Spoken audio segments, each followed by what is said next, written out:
Winners don't do different things, they do things differently. यानी जो लोग जीतते हैं वो कोई अलग काम नहीं करते हैं, बल्कि वो उसी काम को अलग तरीके से करते हैं। ऐसा क्या करते हैं कामयाब लोग? कुछ लोग मेहनत तो बहुत करते हैं लेकिन कामयाब नहीं होते, जबकि कुछ लोग कम मेहनत करके भी जल्दी कामयाब हो जाते हैं। ऐसा आपने भी अपने आसपास जरूर देखा होगा, लेकिन ऐसा होता क्यों है? वो लोग ऐसा क्या अलग करते हैं? उनमें ऐसी क्या खास बात होती है? इन सभी सवालों का जवाब आपको मिलेगा ऑथर शिव खेड़ा की बुक यू कैन विन में, जिसकी बुक समरी आपके लिए ऑथर शिव खेड़ा ने हमें जीवन में जीतने के लिए यानी सफलता पाने के लिए बहुत से तरीके बताए हैं। सिर्फ बताए ही नहीं है, बल्कि एक्शन प्लान भी दिया है, जिसे फॉलो करके आप अपनी जिंदगी में बहुत बड़ा बदलाव ला सकते हैं। इस कंप्लीट बुक समरी को सुनने के बाद आप बहुत कुछ सीखेंगे और अपने आप को जीवन में सफलता पाने के लिए तैयार कर पाएंगे। ऑथर जोर देकर कहते हैं कि सफल होने का कोई मतलब नहीं है जब तक कि आप एक अच्छे इंसान भी ना हो। यू कैन विन एक इंटरनेशनल बेस्ट सेलर है, जिसे 1998 में रिलीज किया गया था। इसका 16 लैंग्वेजेस में ट्रांसलेशन किया गया है और दुनिया भर में इसकी 2 मिलियन से ज्यादा कॉपीज बिक चुकी हैं। किताब के हिंदी एडिशन का नाम जीत आपकी है। ऑथर शिव खेड़ा एक Indian businessman, writer, motivational speaker, teacher, business consultant और पॉलिटिशियन भी हैं। अगर आपने अभी तक अपने जीवन में सफल होने के लिए कोई एक्शन प्लान यानी कोई प्रैक्टिकल योजना नहीं बनाई है, तो ये बुक समरी आपको अपने लिए एक नया एक्शन प्लान बनाने में मदद करेगी। एक एक्शन प्लान यानी प्रैक्टिकल योजना का मतलब इन 3 चीजों पर डिपेंड करता है। आप जीवन में क्या चाहते हैं, आप उसे कैसे हासिल करेंगे, आप उसे कब हासिल करेंगे। किसी ने क्या खूब कहा है, जिंदगी में मुश्किलों का आना पार्ट ऑफ लाइफ है और उनमें से हंसकर बाहर आना आर्ट ऑफ लाइफ है। और ये बुक समरी आपको जिंदगी जीने का तरीका और मुश्किलों से बाहर निकालना सिखाएगी। यू कैन विन जीवन में सफलता पाने के लिए मोटिवेशनल और प्रैक्टिकल अप्रोच के साथ ये एक सेल्फ हेल्प बुक है, जिसे आप अपनी जिंदगी में उतार कर कामयाब हो सकते हैं। इसमें आप जानेंगे कि कैसे आप अपना एटीट्यूड बेहतर बना सकते हैं, एटीट्यूड के क्या मायने होते हैं और ये अच्छा होता है या बुरा। आप जानेंगे सक्सेस क्या है, सक्सेस पाने के तरीके क्या हैं, कौन है जो आपको कामयाब होने से रोक रहा है, मोटिवेशन क्या होता है, कैसे आप हमेशा खुद को मोटिवेट रख सकते हैं। आप जानेंगे कि कैसे अपनी पर्सनालिटी सुधारें, कैसे अपनी पर्सनालिटी को पॉजिटिव बनाएं और लास्ट के 2 एपिसोड में जानेंगे कि गोल कैसे सेट करते हैं। ऑथर ने इसमें अलग अलग चीजें समझाने के लिए बहुत सारे एग्जाम्पल्स शेयर किए हैं, जो आपकी जिंदगी में बहुत बड़ा रोल प्ले कर सकते हैं। इस बुक समरी को आप हर उस इंसान के साथ शेयर कर सकते हैं जो अपनी पर्सनालिटी डेवलप करना चाहते हैं, जो मोटिवेट रहना चाहते हैं और अपने गोल सेट करना चाहते हैं, क्योंकि हर कोई जानता है कि शेयरिंग इज केयरिंग। इसलिए आप अभी अपने दोस्तों, रिश्तेदारों के साथ शेयर करना न भूलें। नजर को बदलो तो नजारे बदल जाते हैं, सोच को बदलो तो सितारे बदल जाते हैं। कश्तियां बदलने की जरूरत नहीं, दिशाओं को बदलो तो किनारे खुद ब खुद बदल जाते हैं। और दिशाएं बदलेगी ये बुक समरी अगर आपने एंड तक सुनी तो, क्योंकि इसमें वो सब है जो एक को कामयाब होने के लिए चाहिए। बस नीड है तो खुद में इंटरनल मोटिवेशन की। कंप्लीट बुक समरी सुनने के बाद आपको बहुत सारी चीजें पता चल जाएंगी जो आपको सफलता की नींव रखने के लिए चाहिए ही चाहिए। एटीट्यूड। इस एपिसोड में ऑथर एटीट्यूड क्यों जरूरी है ये बताने के लिए कई कहानियां शेयर करते हैं। वो बताते हैं कि एक समय की बात है, एक आदमी था जो गुब्बारे बेचने का काम करता था। वो गांव के आसपास लगने वाले मेलों में जाता था और गुब्बारे बेचता था। बच्चों का ध्यान अपनी तरफ करने के लिए उसके पास रंग बिरंगे गुब्बारे होते थे। उसे जब भी ये महसूस होता कि अब उसके गुब्बारे बिकने कम हो गए हैं, तो वो एक गुब्बारा लेता और उसे हवा में उड़ा देता था, जिसे देखकर बच्चों के मन में लालसा हो जाती और फिर से बच्चे गुब्बारे खरीदने के लिए उसके पास पहुंच जाते थे। एक बार गुब्बारे वाला किसी मेले में गुब्बारे बेच रहा था और अपनी बिक्री को बढ़ाने के लिए वो समय समय पर गुब्बारों को हवा में उड़ा देता था। ये सब उसके पास खड़ा एक छोटा सा बच्चा बड़े ध्यान से देख रहा था। जैसे ही उसने हरे रंग के गुब्बारे को हवा में उड़ाया तो बच्चा उसके पास गया और गुब्बारे वाले से पूछा, अगर आप इस काले वाले रंग के गुब्बारे को छोड़ेंगे तो क्या ये गुब्बारा भी ऊपर जाएगा? गुब्बारे वाले ने बच्चे की ओर देखा और मुस्कुराकर बोला, जी बिल्कुल बेटा, गुब्बारा जरूर ऊपर जाएगा। और बच्चे से कहता है कि बेटा, गुब्बारे को ऊपर जाना इस बात पे निर्भर नहीं करता कि वो किस रंग का है या कितना बड़ा है, बल्कि इस पर निर्भर करता है कि गुब्बारे के अंदर क्या भरा हुआ है। ठीक इसी तरह ये बात हम लोगों पर भी लागू होती है कि कोई आगे चलकर क्या बनने वाला है, ये उसके कपड़े या रंग इस पर निर्भर नहीं करता है, बल्कि ये इस बात पर निर्भर करता है कि उसके अंदर क्या है, उसका व्यवहार कैसा है और वो अपने बारे में क्या सोचता है। उसका एटीट्यूड डिसाइड करता है कि वो कितना आगे जाएगा। हम में से ज्यादातर लोगों ने पॉजिटिव थिंकिंग के बारे में तो सुना है, लेकिन बहुत कम लोगों ने नेगेटिव थिंकिंग की पावर के बारे में सुना है। ऑथर बताते हैं कि ये दोनों थिंकिंग बराबर ही ताकतवर हैं। अगर कोई इंसान पॉजिटिव थिंकिंग रखता है तो लाइफ में नई ऊंचाइयां पा सकता है, वहीं दूसरी तरफ नेगेटिव थिंकिंग वाला इंसान खुद को विनाश तक ले जा सकता है। एक अध्ययन में पाया गया है कि हार्वर्ड यूनिवर्सिटी में 85% लोगों को नौकरी उनके एटीट्यूड की वजह से मिलती है और 15% को उनके नॉलेज की वजह से। यू कैन विन भी कामयाबी के 85% के बारे में है। एटीट्यूड हमारी जिंदगी में हर जगह, चाहे पर्सनल लाइफ हो या प्रोफेशनल लाइफ, एक बहुत मेन रोल अदा करता है। ऑथर ने एक एग्जाम्पल और देकर समझाया। हफीज अफ्रीका का एक किसान था। वो अपनी जिंदगी से खुश और सेटिस्फाइड था। हफीज खुश इसलिए था क्योंकि वो सेटिस्फाइड था। वो सेटिस्फाइड इसलिए था क्योंकि वो खुश था। एक दिन एक समझदार आदमी उसके पास आया और हफीज को हीरों के महत्व और उनसे जुड़ी ताकत के बारे में बताया। उसने हफीज से कहा कि अगर तुम्हारे पास अंगूठे जितना बड़ा भी हीरा हो तो तुम पूरा शहर खरीद सकते हो, और अगर तुम्हारे पास मुट्ठी जितना बड़ा हीरा हो तो तुम अपने लिए शायद पूरा देश ही खरीद लो। वो समझदार आदमी इतना कहकर वहां से चला गया। उस रात हफीज को नींद नहीं आई और वो सो नहीं सका। अब वो अनसेटिस्फाइड हो चुका था, इसलिए उसकी खुशी भी खत्म हो चुकी थी।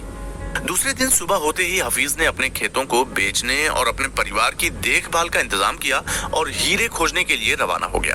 वो हीरों की खोज में पूरे अफ्रीका में भटकता रहा पर उन्हें पा न सका।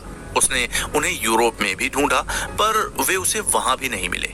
स्पेन पहुंचते पहुंचते मेंटली, फिजिकली और इकोनॉमिकली लेवल पर पूरी तरह से टूट चुका था। वो इतना मायूस हो चुका था कि उसने बार्सिलोना नदी में कूदकर खुदकुशी कर ली थी। दूसरी तरफ जिस आदमी ने हफीज के खेत खरीदे थे, वो एक दिन उन खेतों से होकर बहने वाली नहर में अपने ऊंटों को पानी पिला रहा था। तभी सुबह के वक्त निकल रही सूरज की किरणें नहर के दूसरी ओर पड़े एक पत्थर पर पड़ी और वो बिल्कुल रेनबो की तरह चमक उठा। उसे देखकर आदमी ने सोचा कि वो पत्थर उसकी बैठक में अच्छा दिखेगा। उसने उसे उठाकर अपनी बैठक में सजा दिया। उसी दिन दोपहर में हफीज को हीरों के बारे में बताने वाला आदमी खेतों के इस नए मालिक के पास आया। उसने उस जगमगाते हुए पत्थर को देखकर पूछा, क्या हफीज लौट आया? नए मालिक ने जवाब दिया, नहीं, लेकिन आपने ये सवाल क्यों पूछा? समझदार आदमी ने जवाब दिया, क्योंकि ये हीरा है, मैं हीरे को देखते ही पहचान जाता हूँ। नए मालिक ने कहा, नहीं, ये तो सिर्फ एक पत्थर है, मैंने उसे नहर के पास से उठाया है। चलिए मैं आपको दिखाता हूँ, वहाँ ऐसे बहुत सारे पत्थर पड़े हुए हैं। उन्होंने वहाँ से बहुत सारे पत्थर उठाए और उन्हें जांचने परखने के लिए भेज दिया। वो पत्थर हीरे ही साबित हुए। उन्होंने पाया कि उस खेत में दूर दूर तक हीरे दबे हुए हैं। यानी कि जब हमारा नजरिया सही होता है तो हमें महसूस होता है कि हम हीरों से बनी हुई जमीन पर ही चल रहे हैं। मौके हमेशा हमारे पांव के नीचे दबे हुए होते हैं और इसके लिए हमें उन्हें ढूंढने कहीं जाना नहीं है, वो खुद हमारे पास हैं। जरूरत है तो बस उस नजरिए की जो कि उन्हें पहचान सके। हमारे खेत की घास भले ही कितनी भी हरी भरी हो, लेकिन हमें तो दूसरों के खेत की घास हमेशा ही हरी लगती है। हमें भगवान चाहे कितना भी दे दे, हमारी ललचाने की आदत कभी नहीं छूटती। इसी तरह दूसरे भी हमारे पास मौजूद चीजों को देखकर ललचाते रहते हैं। हमें इस कहानी से बहुत ही अच्छी सीख मिलती है, जो ये है कि जोश, जुनून और पॉजिटिविटी को पाने के लिए हमें खुद के अंदर झांकना होगा। डेविड और गोलियत की कहानी हम सभी जानते हैं। गोलियत एक बड़ा राक्षस था और उससे सभी लोग बेहद डरते थे क्योंकि वो बहुत बड़ा था। एक दिन एक 17 साल का लड़का अपने भाइयों के पास आया और उसने पूछा कि तुम उस राक्षस से लड़ते क्यों नहीं हो? तो भाइयों ने लड़खड़ाते हुए जवाब दिया कि तुम्हें दिखता नहीं है कि वो कितना बड़ा है। डेविड ने कहा, नहीं, वो इतना बड़ा नहीं है कि उसे मारा नहीं जा सकता, बल्कि इतना बड़ा है कि मारो तो चूक नहीं सकते। और डेविड ने उसे अपने गुलेल से मार दिया। यानी कि परेशानी एक, लेकिन देखने का नजरिया अलग अलग। ऑथर कहते हैं कि हमारा एटीट्यूड ही है जो एक परेशानी को कैसे देखता है। एक तरफ पॉजिटिव थिंकर के लिए वो परेशानी सिर्फ एक कामयाबी की सीढ़ी है, तो दूसरी तरफ नेगेटिव थिंकर के लिए वो एक रुकावट है।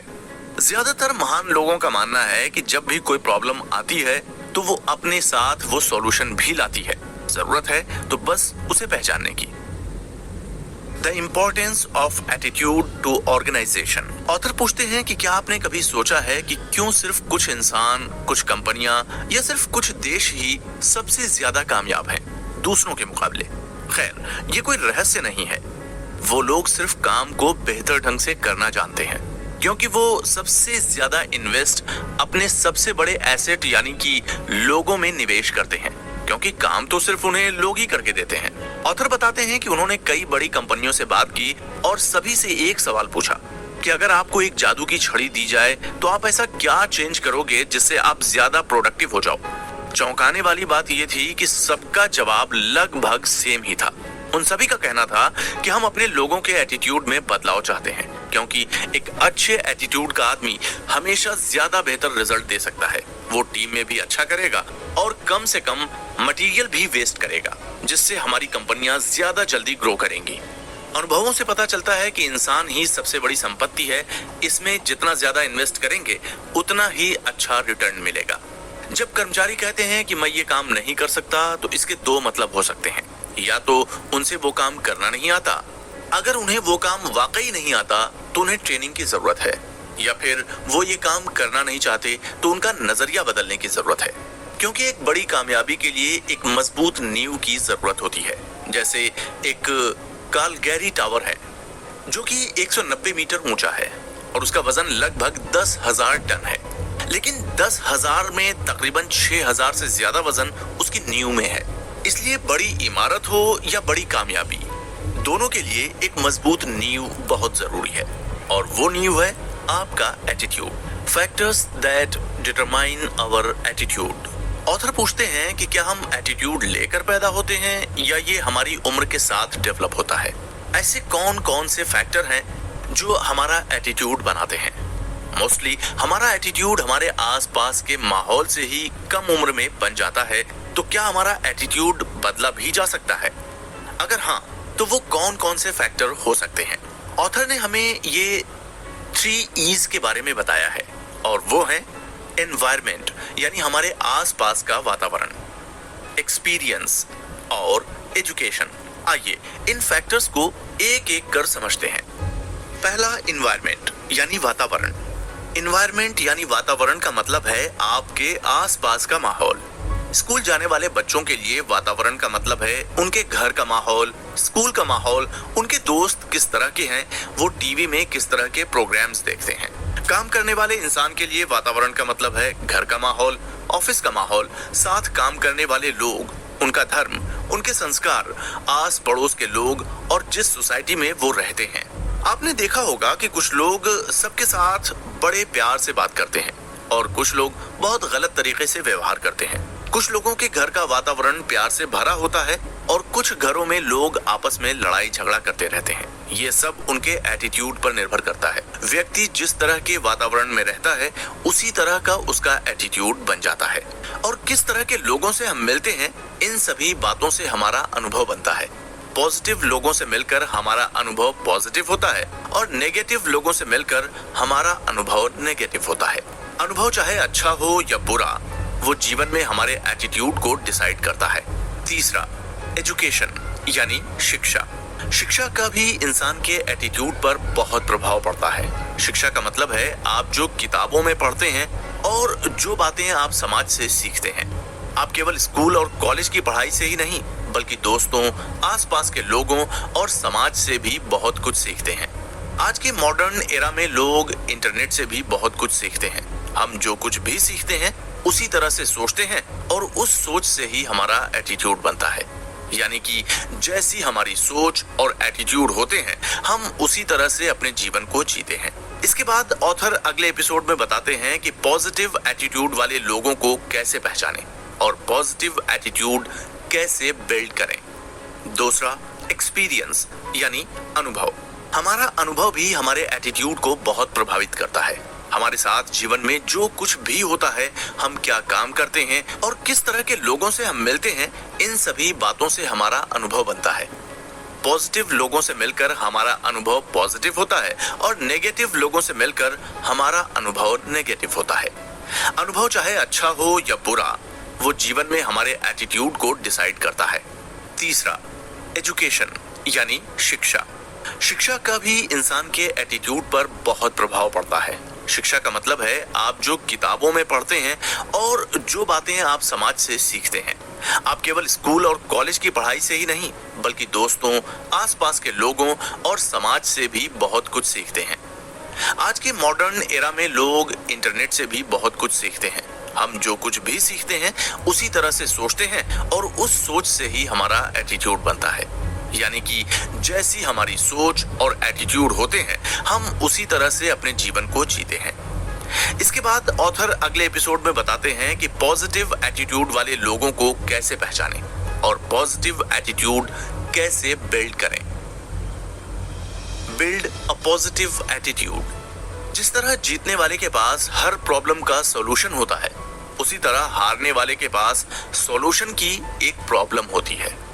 ऑथर बताते हैं कि जिंदगी में हमें कभी ना कभी तो जिम्मेदारी लेनी होगी। हम जब भी हारते हैं तो दूसरों को दोषी ठहराते, अपनी हार को दूसरों की देन बताने लगते हैं। लेकिन जरूरत है कि हारने पर खुद जिम्मेदारी लेने की और देखने की कि कहां कमी रह गई। जरूरी है कि हर सुबह हम अपना नजरिया खुद तय करें और समझदार इंसान होने के नाते अपनी हार और कामों की जिम्मेदारी खुद लें। नेगेटिव एटीट्यूड वाले लोग ही अपनी नाकामियों के लिए पूरी दुनिया को दोषी ठहराते हैं, चाहे वो उनके टीचर्स हों, माँ बाप हों या कोई और। वो हर चीज में कमियां निकालनी शुरू कर देते हैं और अपनी हार की जिम्मेदारी लेने से बचते हैं। लेकिन अब आपको अपने पास्ट से बाहर निकलना होगा और खुद को एक नई पॉजिटिव जिंदगी देनी होगी। अपने सपनों को फिर से इकट्ठा कीजिए और सच, ईमानदारी, अच्छाई के साथ पॉजिटिवली आगे बढ़िए। आइए जानते हैं ऑथर के बताए 8 स्टेप्स जिनसे आप अपना एटीट्यूड चेंज कर सकते हैं। Step 1, change focus, look for the positive. अपना नजरिया बदलिए, पॉजिटिविटी को देखें। हमें अपने जीवन में पॉजिटिव चीजों को देखना चाहिए। अपनी सोच को पॉजिटिव बनाएं और नेगेटिव लोगों से दूर रहें। हर इंसान में कुछ अच्छाइयां और कुछ बुराइयां होती हैं। हमें दूसरों में गलतियां देखने की बजाय उनकी अच्छाइयों को देखना चाहिए। हमें सभी परिस्थितियों में पॉजिटिव चीजें देखनी चाहिए और अपनी सोच को हमेशा पॉजिटिव बनाए रखना चाहिए। आइए इसे एक एग्जाम्पल से समझते हैं। ये कहानी है अमेरिका के स्टील किंग कहे जाने वाले एंड्रयू कार्नेगी की, जिसने अपने करियर की शुरुआत कई छोटी मोटी नौकरियां करके शुरू की थी, लेकिन बाद में अमेरिका की सबसे बड़ी स्टील कंपनी के मालिक बन गए थे। एक टाइम ऐसा था कि 43 लखपति उनके लिए काम करते थे। एक बार मिस्टर कार्नेज से किसी ने पूछा कि आप लोगों के साथ कैसे डील करते हैं, तो वो बताते हैं कि लोगों से डील करना लगभग ऐसा है जैसे सोने की खुदाई करना। क्योंकि जब आप सोना निकालने के लिए खुदाई करने जाते हैं तो पहले बहुत सारी मिट्टी बाहर निकालनी पड़ती है, लेकिन जब आप मिट्टी बाहर निकाल रहे होते हैं तो आपका फोकस मिट्टी पर नहीं, सोने पर होता है। इसलिए हमें हमेशा हर सिचुएशन में पॉजिटिविटी की तलाश करनी चाहिए और अपना फोकस भी उस पे लगा के रखना चाहिए। Step 2, make a habit of doing it now. हम सभी ने कभी ना कभी कोई काम टाला जरूर होगा और बाद में पछताए भी होंगे कि वो काम तभी कर देना चाहिए था। वो चांदनी रातों में सोया, उसने सुनहरी धूप का मजा लिया, कुछ करने की तैयारी में जिंदगी गुजार कर वो खुद गुजर गया। जेम्स एल्बेरी की ये लाइन बताती है कि काम को टालना नहीं चाहिए और काम को जल्द से जल्द करने की आदत बनानी चाहिए। किसी भी काम को अभी करने की आदत डालें। हमें काम को टालने की आदत को बदलना चाहिए, क्योंकि कामों को टालने से जीवन में नेगेटिविटी आती है और कुछ काम करने का तो हमें कभी समय ही नहीं मिलता। जीवन में सफलता प्राप्त करने के लिए कामों को आज और अभी करने की आदत डालें। हमें समझना चाहिए कि कभी भी अच्छे समय के लिए काम को नहीं टालना चाहिए, बल्कि अपने काम को उसी समय पूरा करके समय को अच्छा बनाना चाहिए। क्योंकि बहुत से लोग काम को टालते रहते हैं कि कल करूंगा, परसों करूंगा, और ऐसे करते करते वो 6 महीने या 1 साल भी निकाल देते हैं। वो ऐसा इसलिए नहीं करते कि उन्हें मजा आता है, बल्कि वो एक बीमारी से ग्रस्त होते हैं, जो है पैरालिसिस बाय एनालिसिस। इसलिए वो कभी कामयाब नहीं हो पाते। क्योंकि कोई किताब पढ़कर आप तैरना नहीं सीख सकते। तैरना सीखने के लिए आपको पानी में उतरना तो पड़ेगा। Live in present. ऑथर बताते हैं कि जिंदगी कोई ड्रेस रिहर्सल नहीं है, ये सिर्फ एक बार मिलती है, तो इसका भरपूर आनंद लें और आज में जिएं। अगर आप सच में एक अच्छा नजरिया बनाना चाहते हैं तो आज ही इस लाइन को अपने अंदर बिठा लें कि डू इट नाउ, और काम को टालने की अपनी आदत आज ही बंद करें। सबसे ज्यादा निराशा भरे शब्दों से दूर रहें, जैसे ये हो सकता था, मुझे करना चाहिए था, मैं कर सकता था, काश मैं कर लेता और थोड़ी कोशिश की होती। वो काम जो आज आप कर सकते हैं उन्हें आज ही कर लें, कल पर न टालें। Step 3, develop an attitude of gratitude. Author बताते हैं कि हमें हमेशा आभार का एटीट्यूड डेवलप करना चाहिए और अपनी परेशानियों को देखने की बजाय अपनी ब्लेसिंग्स को देखना चाहिए। हमारे पास ऐसी बहुत सारी चीजें हैं जो दूसरे लोगों के पास नहीं है, जैसे कि ये ऑडियो सुनने के लिए आपके पास स्मार्टफोन है और इंटरनेट है, जो बहुत से दूसरे लोगों के पास नहीं है। हमारे पास जो कुछ भी है, हमें उन सभी चीजों के लिए शुक्रिया अदा करना चाहिए। ऐसा करने से हमारी सोच और एटीट्यूड पॉजिटिव बनते हैं, जो कि सफलता के लिए बहुत जरूरी है। Step 4, get into a continuous education program. लगातार ज्ञान हासिल करने की आदत डालें। ऑथर बताते हैं कि हमें सही एजुकेशन प्राप्त करनी चाहिए, क्योंकि एजुकेशन से ही ज्ञान हासिल होता है। यहाँ एजुकेशन का मतलब केवल स्कूल और कॉलेज की पढ़ाई नहीं है। स्कूल और कॉलेज की शिक्षा के अलावा हमें जीवन में पॉजिटिव रहने के लिए एजुकेशन लेनी चाहिए। हमें अपनी सोच और विचारों को पॉजिटिव बनाने के लिए जहां से भी नॉलेज मिले ले लेनी चाहिए। अपनी सोच और विचारों को पॉजिटिव बनाने के लिए हमें इंटरनेट के माध्यम से कामयाब लोगों की बायोग्राफी भी सुननी चाहिए। हमारी एजुकेशन का मतलब सिर्फ ग्रेड लाना नहीं होना चाहिए, बल्कि जिंदगी को बेहतर बनाना होना चाहिए। ये कहानी है एक समोसे बेचने वाले की, जो सड़क किनारे समोसे बेचा करता था। वो अनपढ़ था, इसलिए कभी अखबार नहीं पढ़ पाया था। उसकी उम्र ज्यादा हो जाने के कारण उसे सुनाई भी ठीक से नहीं आती थी, इसलिए वो रेडियो भी नहीं सुनता था। उसकी आंखें कमजोर हो गई थीं, इसलिए वो टीवी भी नहीं देखता था। लेकिन वो मेहनत के साथ समोसे बनाता और दिन ब दिन उसकी बेच भी अच्छी होती गई और उसने अपने काम को थोड़ा और बड़ा कर लिया था। जैसे उसका बिजनेस अच्छा होता जा रहा था, उसका लड़का भी उसके साथ आ गया, जिसने अभी अभी अपनी कॉलेज एजुकेशन पूरी की थी। उसका लड़का बोलता है कि पिताजी, क्या आपको मंदी के बारे में जानकारी है? तो वो आदमी कहता है कि नहीं, लेकिन मुझे बताओ कि ये होती क्या है। तो लड़का बोलता है कि पूरी दुनिया में मंदी आ रही है और हमारे आसपास तो हालात और ज्यादा खराब होते जा रहे हैं। हमें बुरे समय के लिए तैयार रहना चाहिए। आदमी सोचता है कि उसे अपने लड़के की बात मान लेनी चाहिए, क्योंकि उसका लड़का अभी पढ़कर आया है और उसे ज्यादा जानकारी है, इसलिए वो उसकी सलाह को हल्के में नहीं लेगा। फिर उस आदमी ने धीरे धीरे सामान खरीदना कम कर दिया और उसके ग्राहक भी कम होते चले गए। फिर वो आदमी अपने लड़के से कहता है कि बेटा, तुम सही कह रहे थे, हम मंदी के दौर में हैं। मैं खुश हूँ कि तुमने समय रहते मुझे इसके बारे में बताया। ऑथर बताते हैं कि इस कहानी से हमें सबक मिलता है कि बहुत बार हम समझदारी और सही फैसले में अंतर नहीं कर पाते हैं। एक इंसान समझदार तो हो सकता है, लेकिन उसके फैसले भी गलत हो सकते हैं। अपने सलाहकारों को ध्यान से चुनिए और समझ का भी इस्तेमाल करिए। फॉर्मल एजुकेशन के बिना भी एक इंसान कामयाब हो सकता है, अगर उसमें ये 6 खूबियां हों तो। पहला, कैरेक्टर यानी चरित्र। दूसरा, कन्विक्शन यानी धारणा। तीसरा, करेज यानी हिम्मत। चौथा, कमिटमेंट यानी वादा।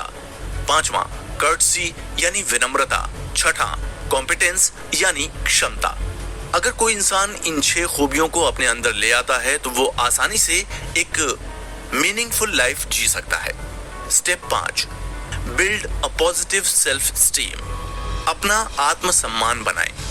आत्मसम्मान बनाने का मतलब ये है कि हम अपने बारे में कैसा महसूस करते हैं। जब आप अपने बारे में अच्छा महसूस करते हैं तो आप अपने वर्क फील्ड में अच्छा काम करते हैं, आपके रिश्तों में सुधार आ जाता है, आपका व्यवहार आपकी भावनाओं पर निर्भर करता है, आत्मसम्मान से आप अच्छा महसूस करते हैं और लोगों के साथ अच्छा व्यवहार करते हैं। अपना आत्मसम्मान बनाने के लिए आप लोगों के लिए कुछ ऐसा करें जिसकी वो पैसों से या किसी भी रूप में कीमत न चुका सकें।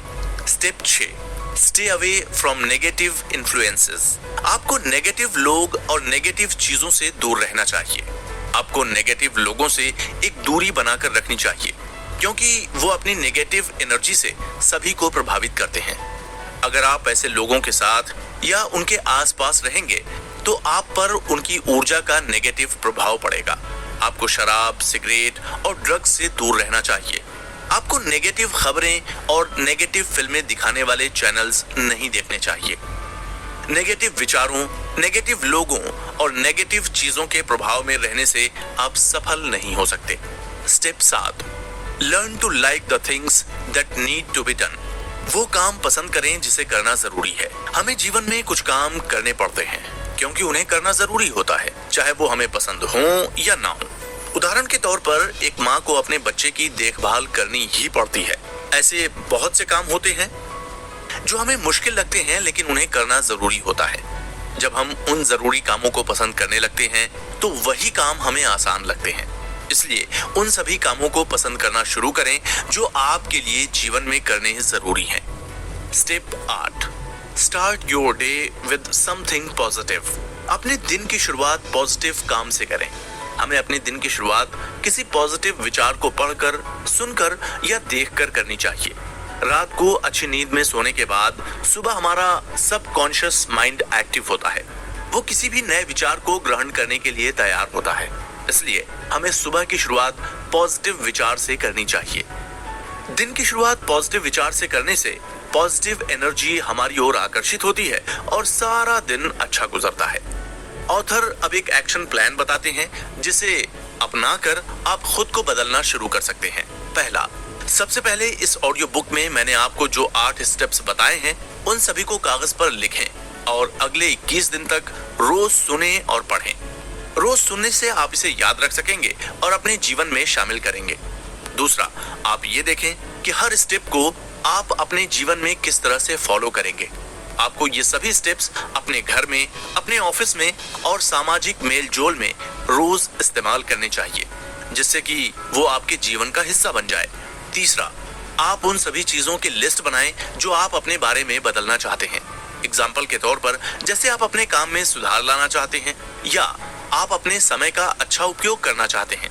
उन सभी चीजों की लिस्ट बनाएं जो आप अपने लिए बदलना चाहते हैं या सुधारना चाहते हैं। चौथा, अब आप उन सभी फायदों की लिस्ट बनाएं जो आपको बदलाव करने से मिलेंगे। इसमें वो फायदे भी लिखें जो आपके बदलाव करने से दूसरे लोगों को होंगे। पांचवा, इस ऑडियो में बताए गए सभी स्टेप्स को इस्तेमाल करने के लिए एक टाइम टेबल बनाएं और बदलाव लाने के लिए अपने आप से कमिटमेंट करें। सक्सेस। इस एपिसोड में ऑथर सफलता के बारे में डिटेल से बताते हैं। वो बताते हैं कि सफलता का असली मतलब क्या है और उसे पाने के लिए आप क्या क्या कर सकते हैं। आइए जानते हैं कि जीवन में सफलता प्राप्त करने के लिए आपको किस तरह योजना बनानी चाहिए और उन योजनाओं को कैसे अमल में लाना चाहिए। What is success? सफलता कभी भाग्य से नहीं मिलती। सफलता हमारी सोच का परिणाम है और हम अपनी सोच खुद बनाते हैं। अगर हम इतिहास के कामयाब लोगों को देखें तो उन सभी में कुछ समान विशेषताएं थीं। इनकी वजह से भी सभी लोग कामयाब हुए। अगर आप भी उन सभी विशेषताओं को अपने अंदर विकसित कर लें तो आपको कामयाब होने से और सफलता प्राप्त करने से कोई नहीं रोक सकता। आपको अपने दिमाग में ये क्लियर रखना होगा कि आपको जिंदगी में क्या चाहिए और क्या नहीं। How do we define success? हर इंसान के लिए सफलता का अलग अलग मतलब है। कुछ लोगों के लिए सफलता का मतलब है बहुत सारे पैसे कमाना। कुछ लोग जीवन में बहुत नाम कमाना चाहते हैं। कुछ लोग नाम और पैसा कमाना दोनों को सफलता समझते हैं। कुछ लोगों के लिए सफलता का मतलब है अच्छी सेहत, खुशहाल परिवार, मन की शांति और संतुष्टि। आप जीवन में जो भी गोल बनाते हैं, इस गोल को हासिल करना ही सफलता है। जैसे प्रोग्रेसिव यानी कामयाबी एक सफर है, कोई एक जगह नहीं। ये पूरी जिंदगी चलने वाला एक लाइफ लॉन्ग प्रोसेस है। इसलिए जब भी आप कोई गोल अचीव कर लें तो फिर नया गोल बनाएं और ऐसी ही ये जिंदगी चलती है। रियलाइजेशन मतलब आपका अनुभव कैसा रहा, बाहरी चीजें आपको नहीं बताएंगी कि आप कामयाब हो गए। ये अंदरूनी खुशी होती है, इसलिए कामयाबी और खुशी हमेशा एक दूसरे का हाथ पकड़कर चलती हैं। गोल्स यानी आपका लक्ष्य, ये इसलिए जरूरी है क्योंकि ये आपको एक सेंस देता है कि किस रास्ते पर जाना है, क्योंकि जब तक आप अपने गोल को एक कंप्लीट एड्रेस नहीं देंगे तो वो कभी अपने फाइनल गोल तक नहीं पहुंच पाएगा। आगे ऑथर कुछ ऐसी बातें बताते हैं जो आपको कामयाब होने से रोकती हैं। ईगो यानी घमंड, असफल होने का डर, गोल को सेट न करना, कोई प्रैक्टिकल प्लानिंग का न होना, कामों को टालने की आदत, ट्रेनिंग की कमी, फोकस एक जगह न होना। द विनिंग एज, ऑथर बताते हैं कि हमें हमेशा एक्सीलेंस की तरफ जाना चाहिए, न कि परफेक्शन की तरफ, क्योंकि अगर आप एक्सीलेंस की तरफ जाएंगे तो उसमें आपकी प्रोग्रेस होगी, ये लगातार आप में सुधार लाएगी। जैसे कि घोड़ों की रेस में एक फर्स्ट आता है, बाकी उसके बाद आते हैं। क्या वो घोड़ा औरों से बड़ा था या 5 गुना तेज दौड़ता था? जवाब है नहीं, ऐसा कुछ नहीं होता है। वो बस कुछ ही सेकंड्स के अंदर से जीतता है, लेकिन उसे रिवार्ड बाकी घोड़ों से 10 गुना ज्यादा मिलता है। क्या ये सही है? लेकिन इसकी किसे फिक्र, ये तो गेम का रूल है। सेम हम इंसानों की जिंदगी में भी ऐसा होता है। क्या जो कामयाब लोग होते हैं उनके 10 हाथ होते हैं या 10 दिमाग? ऐसा कुछ नहीं है, वो भी सब इंसानों की तरह ही होते हैं। बस फर्क है कि उनके गोल सेट होते हैं और वो खुद को निखारने में अपना समय लगाते हैं। स्ट्रगल, कहते हैं ना कि आपका संघर्ष जितना बड़ा होगा आपकी सफलता उतनी ही बड़ी होगी। इसे हम एक तितली और जिराफ के एग्जाम्पल से समझते हैं। एक बार एक लड़के ने पेड़ के पास एक तितली के खोल को देखा। उसने देखा कि तितली खोल से बाहर निकलने के लिए बार बार संघर्ष कर रही है। उस लड़के को तितली पर दया आई और उसने तितली की मदद करने की कोशिश की। उस लड़के ने खोल को तोड़ दिया और तितली को बाहर निकाल दिया, लेकिन कुछ ही देर में तितली मर गई। लड़के को यह समझ नहीं आ रहा था कि वो तितली कैसे मर गई और उसने सारी बात अपनी माँ को बताई। तो उसकी माँ ने उससे कहा, संघर्ष ही प्रकृति का नियम है और खोल से बाहर आने के लिए तितली को जो संघर्ष करना पड़ता है उससे उसके पंखों और शरीर को मजबूती मिलती है। तुमने तितली की मदद करके उसे संघर्ष करने का मौका नहीं दिया, जिससे उसकी मृत्यु हो गई। जैसे कि जिराफ का बच्चा जब जन्म लेता है तो वो माँ के गर्भ से 10 फीट की ऊंचाई से पीठ के बल गिरता है। गिरने के बाद उसमें उठकर खड़े होने की शक्ति नहीं होती। जब जिराफ का बच्चा खड़ा नहीं होता तो उसकी माँ उसे बार बार जोर से लातें मारती है और वो बच्चा तब तक ये लातें खाता रहता है जब तक कि वो उठकर खड़ा नहीं हो जाता, और कुछ देर बाद वो बच्चा डगमगाते हुए उठकर खड़ा हो जाता है। अगर जिराफ के बच्चे को अपनी माँ से ये लातें खाने को न मिले तो वो खड़े होने से पहले ही शेर या किसी शिकारी जानवर के पेट में पहुंच जाए। तितली और जिराफ की तरह हर प्राणी को संघर्ष का सामना करना पड़ता है। प्रकृति का यही नियम है और जो व्यक्ति इस नियम को समझ जाता है वो कामयाब हो जाता है। ओवरकमिंग ऑब्स्टिकल्स, एक इंग्लिश की कहावत है, a smooth sea never made a skillful mariner, यानी कि एक शांत समुद्र आपको एक स्किलफुल नाव चालक नहीं बना सकता। उसके लिए आपको समुद्र की लहरों के बीच में जाना पड़ेगा। ठीक इसी तरह हम परेशानियों से भाग नहीं सकते, इसलिए उनका डट कर सामना करें और खुद को मजबूत बनाएं। कामयाब इंसान कभी परेशानियों से नहीं डरता, बल्कि वो उन्हें एंजॉय करता है और आगे बढ़ता जाता है। सफलता इस बात से नहीं नापी जाती कि आपने कितनी ऊंचाई छुई, बल्कि इस बात से नापी जाती है कि आप गिरकर कितनी बार उठे। सफल लोगों में से एक कॉमन बात होती है कि वो कभी हार नहीं मानते हैं। ऑथर बताते हैं कि हर सफलता की कहानी एक बड़ी असफलता की भी कहानी है, लेकिन लोग सिर्फ सिक्के का एक पहलू देखते हैं। वो सोचते हैं कि ये कितना किस्मत वाला है जो ये रातों रात कामयाब हो गया, लेकिन ऐसा बिल्कुल नहीं होता। महान धावक उसेन बोल्ट कहते हैं कि इन 10 सेकंड के लिए उन्होंने 20 साल तक प्रैक्टिस की थी। थॉमस एडिसन भी लगभग 10,000 बार फेल हुए थे, तब जाके उन्होंने बल्ब बनाया और पूरी दुनिया को रोशनी दी। ऐसे अनगिनत एग्जाम्पल्स हैं इस दुनिया में कामयाब लोगों के। आप भी अपनी खुद की कहानी बना सकते हैं, बस जरूरत है तो फेलियर से लड़ने की।